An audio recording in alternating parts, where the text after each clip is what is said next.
Marriage. For centuries, it was the foundation of civilization, the cornerstone of family, the promise of stability, and the sacred vow of love. A man was expected to marry, to build a home, to pass on his name and his values to the next generation. But in today's world, that expectation is fading. More and more men are walking away, not from love itself, but from the institution of marriage.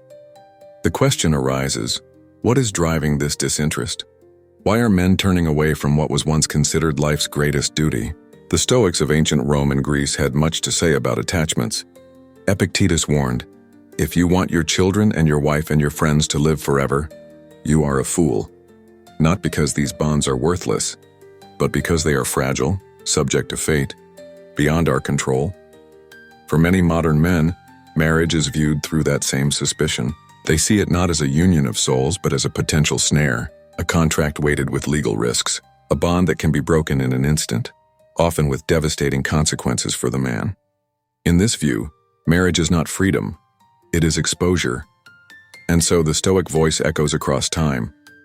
If peace of mind lies in controlling what we can, why bind oneself to a promise so vulnerable to fortune?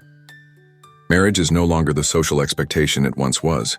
Where previous generations saw honor and commitment, today's world prizes independence. The man of the modern age is told that fulfillment lies not in duty, but in self-expression. Not in sacrifice, but in self-actualization. The very culture that once elevated marriage as the bedrock of society now questions its value. In movies, in music, in casual conversation, marriage is often portrayed not as a blessing, but as a burden. And men in particular hear a subtle message. You don't need a wife to live a meaningful life. The disinterest in marriage is not born in a vacuum. It is the child of broken homes and fractured vows. A generation of men has grown up witnessing divorce rates soar, custody battles rage, and families fall apart. They have seen their fathers broken by legal systems, their mothers embittered by betrayal, their friends scarred by instability. To these men, marriage is not the safe haven it once was. It is a risk, a gamble where the stakes are everything: money, freedom, fatherhood, and dignity. And when risk outweighs reward, the wise retreat. Add to this the rise of alternatives. In a digital age, companionship, entertainment, and even intimacy can be sought outside the covenant of marriage. Dating apps offer endless options. Social media provides validation. Pornography, though destructive, offers a counterfeit intimacy without the risk of rejection. Why? Then should a man tie himself to one woman, one family, one lifelong responsibility when the world offers him fleeting satisfaction without strings attached? The Stoics would call this slavery to pleasure. The Bible would call it deception. But for many men it feels like freedom, and yet Scripture cuts through the noise with a vision far deeper. Marriage, the Bible tells us, is not merely a contract but a covenant, a sacred mystery, reflecting the love between Christ and His church.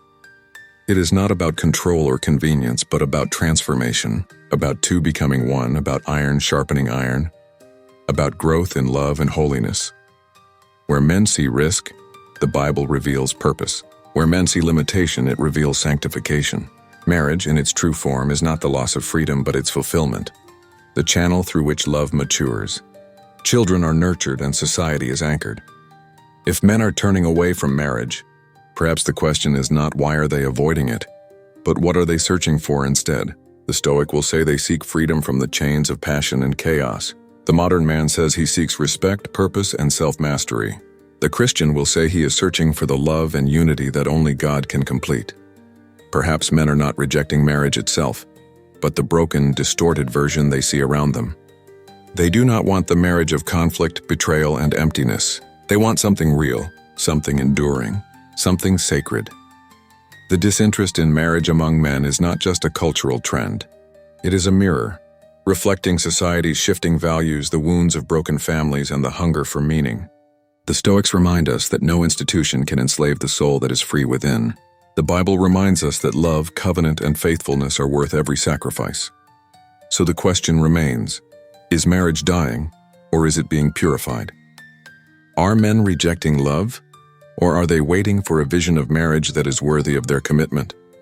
The story of marriage is far from over, but for now the world waits as men stand at the crossroads between freedom, fear, and faith. Freedom, fear, and faith.